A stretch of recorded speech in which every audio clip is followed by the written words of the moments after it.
ഞാൻ കായംകുളത്ത് ഒരു പ്രാവശ്യം ഈ കിഡ്നിയും കരളൊക്കെ കൊടുത്ത ആൾക്കാരെ ആദരിക്കുന്ന ഒരു ഫംഗ്ഷന് പോയി. പലരെയും ഞാനിങ്ങനെ ആദരിച്ചപ്പോ ഒരാൾ വന്നപ്പോ ആർക്കാ കൊടുത്തല്ലച്ചോ, കിട്ടിയതാ.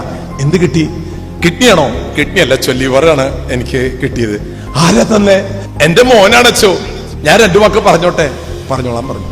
വാള് വന്നിട്ട് പറഞ്ഞെന്തറിയാം മൈക്കില്, ഞാൻ ഈ കായംകുളത്തെ ഡിസ്ട്രിക്ട് ജഡ്ജാണ്.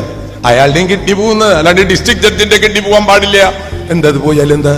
ഡോക്ടർ പറഞ്ഞു ലിവർ നിങ്ങളുടെ മാറ്റിവെക്കാണ്ട് രക്ഷയില്ല. അയാളുടെ ഭാര്യ പറഞ്ഞു ഞാൻ തരാം.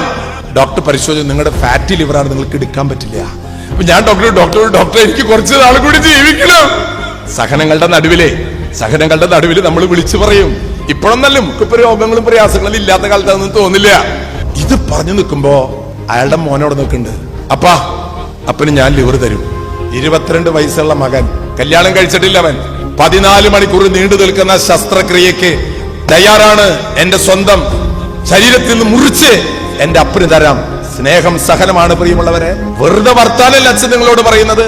അപ്പോ വന്നിട്ട് ആ അപ്പച്ചൻ പറയണം, എന്റെ മോൻ അങ്ങനെ പറഞ്ഞപ്പച്ച എനിക്ക് മരിച്ചാ മതി എന്നാ തോന്നിയത്. അതെന്താ അങ്ങനെ തോന്നണേ?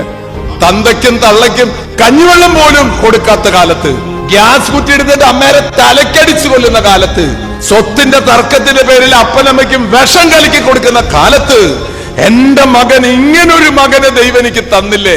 സഹനങ്ങളുടെ നടുവിലെ ആ മനുഷ്യൻ വേദന ചൂളയിൽ നിൽക്കുമ്പോ ആ മകന്റെ വാക്കുകൾക്ക് അതാണ് സ്നേഹം, സഹനമാണ്.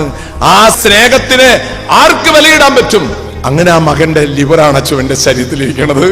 ഞാൻ കണ്ണു തുറന്നപ്പോ ഓപ്പറേഷൻ കഴിഞ്ഞപ്പോ ചോദിച്ചു, മോനവിടെ? നേഴ്സുമാർ വെയിറ്റ് 2 ദിവസം കഴിഞ്ഞിട്ട് വരും.